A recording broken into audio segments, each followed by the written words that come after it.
Cześć! Witajcie wielcy miłośnicy kompaktowych domów. Jarosław Koczyński z tej strony z Housemartu. Za moimi plecami znajduje się dom Mezzanine Smart, a w zasadzie jego konstrukcja.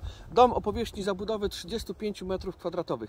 Ale w dzisiejszym odcinku chcę z Wami porozmawiać nie o domu, ale o tym, gdzie znajduje się ten dom, czyli chcę porozmawiać z Wami o działkach, o tym, w jaki sposób nie zrobić się po prostu w jajo, w jaki sposób nie narobić sobie większych po prostu problemów, albo w ogóle, żeby te problemy uniknąć. Także nie przedłużajmy, chodźmy do naszego dzisiejszego odcinka, oglądajcie go w całości, odpowiem na kilka bardzo ważnych elementów. Słuchajcie, po pierwsze, zanim kupicie działkę, to jest moja rada numer 1, musicie sobie odpowiedzieć, co Wy chcecie na tej działce budować. Bo to od tego będzie zależało, jakiej działki później będziecie szukać. I to od tego będzie zależało, co na tej działce będzie można wybudować. Czyli podobnie jak konfigurator na naszej stronie, którego inspiracją była branża motoryzacyjna, tak samo w przypadku działek musicie sobie nałożyć filtr. A ten filtr zacznijcie właśnie od tego, żeby szukać działek pod tą konkretną zabudowę tego typu, który później chcecie realizować. I tak na przykład, jeżeli chcielibyście wybudować, tak jak tutaj, dom Mezzanine Smart, budynek rekreacji indywidualnej na uproszczone zgłoszenie, to nie szukajcie działek pod zabudowę mieszkaniową, jednorodzinną lub typowo budowlanych, bo sprzedający powiedział, że działka budowlana to wszystko można wybudować. Absolutnie, to jest mit. Już jesteście zrobieni w jajo i macie problemy. Szukajcie działek rekreacyjnych, letniskowych, o takim oznaczeniu w miejscowym planie, jeżeli właśnie taką chcecie zrealizować, taki rodzaj zabudowy. Jeżeli zaś działka nie jest objęta miejscowym planem i nie ma wydanych warunków zabudowy, to trzeba sprawdzić, czy starostwo, czy dane starostwo będzie wymagało uzyskiwania warunków zabudowy na dom do 35 m² powierzchni zabudowy. Ponieważ przepis o tym jest tak napisany, że starostwo może to zinterpretować na dwa sposoby. Jedno starostwo zinterpretuje ten przepis, że na wszystko trzeba warunki zabudowy, no i tutaj 3 miesiące minimum oczekiwania na wydanie warunków zabudowy, a drugie starostwo powie, że nie, na takie domki my interpretujemy ten przepis tak, że nie trzeba występować o warunki zabudowy, więc jesteście 3 miesiące do przodu.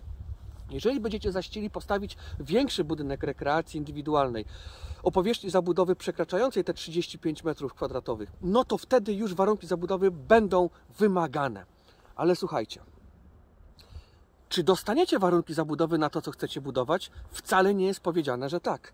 Urbanista to, co zrobi, to się rozejrzy, zobaczy, co jest wybudowane wokoło. I jeżeli stwierdzi, że no słuchajcie, ale tutaj wokoło są same budynki mieszkalne jednorodzinne, no to on Wam nie wyda warunków zabudowy na budynki rekreacji indywidualnej. Wyda Wam te warunki zabudowy na budynek mieszkalny jednorodzinny. Co to dla Was zmienia? Ano zmienia to, że już uproszczone zgłoszenie odpada.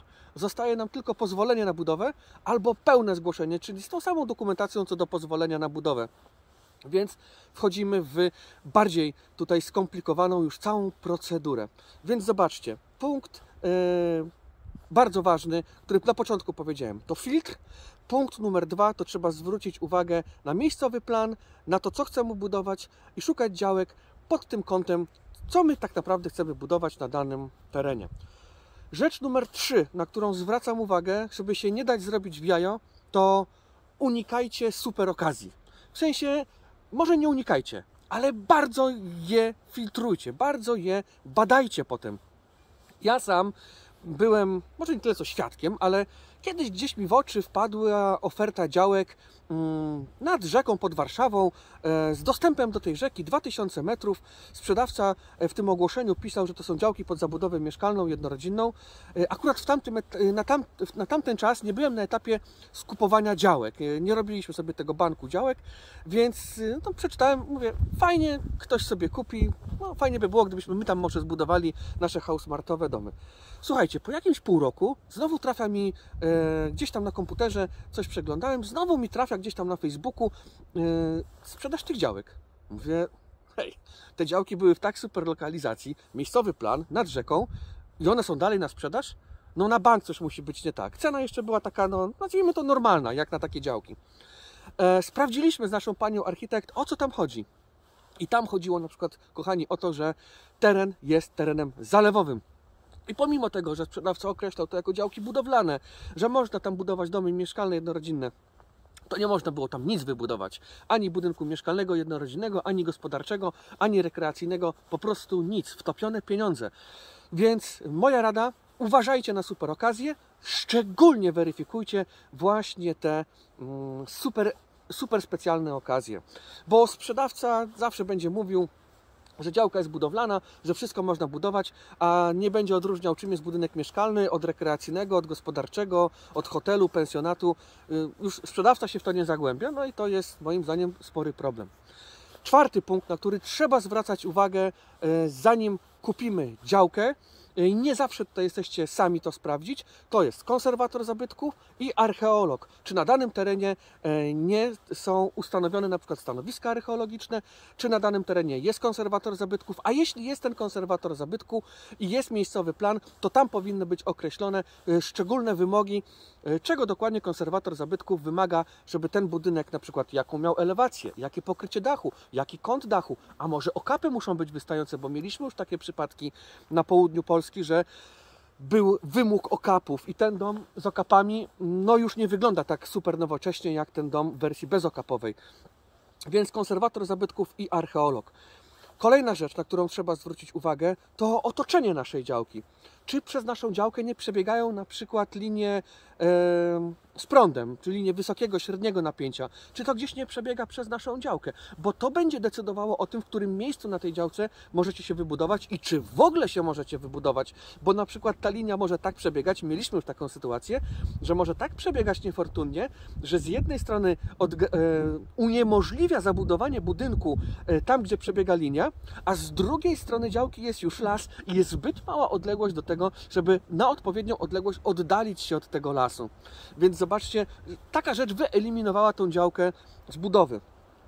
Rzeczy, których nie zweryfikujecie organoleptycznie, takich jak gaz, powinny wynikać już z dokumentacji, którą no, sprzedający na pewno dysponuje, przynajmniej powinien i też powinien tą dokumentację Wam po prostu udostępnić. Słuchajcie, niezależnie od tego, jak nie będziecie pewni tego, że to, co chcecie, możecie na swojej działce budować, bo zadzwoniliście do gminy, bo zadzwoniliście do starostwa, bo sprzedawca wydawał się bardzo kompetentny, to ja zawsze powtarzam i radzę Wam, to naprawdę z dobrego serca radzę to robić. Róbcie analizy prawne działki. Po pierwsze, zanim tą działkę kupicie, tak jest najlepiej.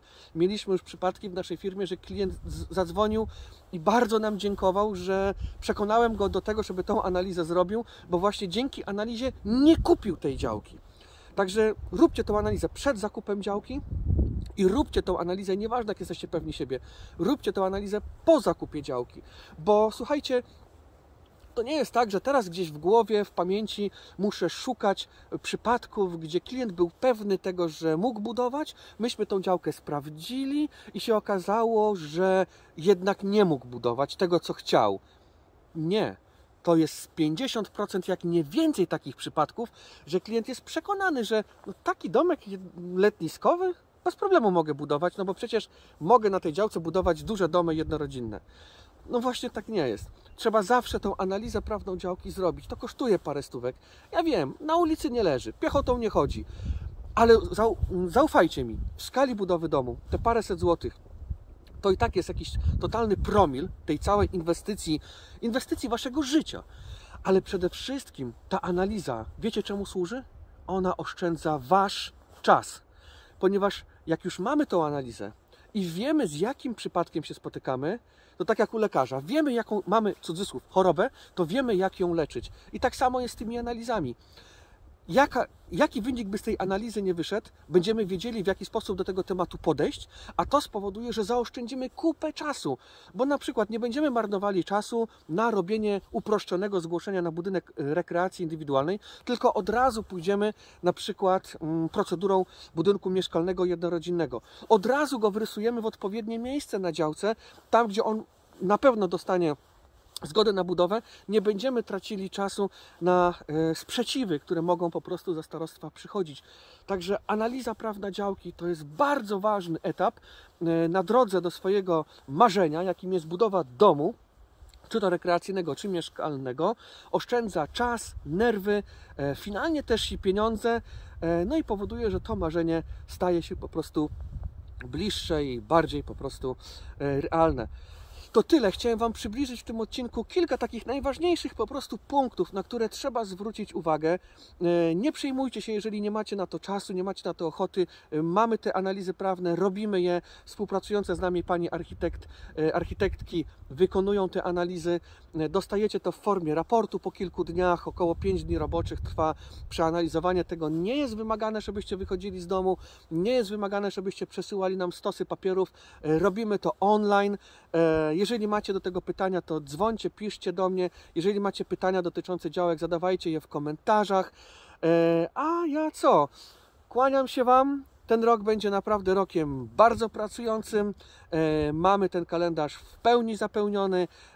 Rezerwujcie sobie terminy na kolejny rok. Jeżeli ktoś z tego roku 2023 z jakichś powodów, na przykład administracyjnych, bo nie zrobił sobie analizy działki w odpowiednim czasie, w kalendarzu będzie nam się przesuwał, to osoby z 2024 roku będziemy przesuwali na 2023 rok, więc nie traćcie wiary, rezerwujcie sobie te terminy. Mam nadzieję, że odcinek był treściwy, podobał Wam się, że wyciągniecie z niego to, co dla Was jest najlepsze.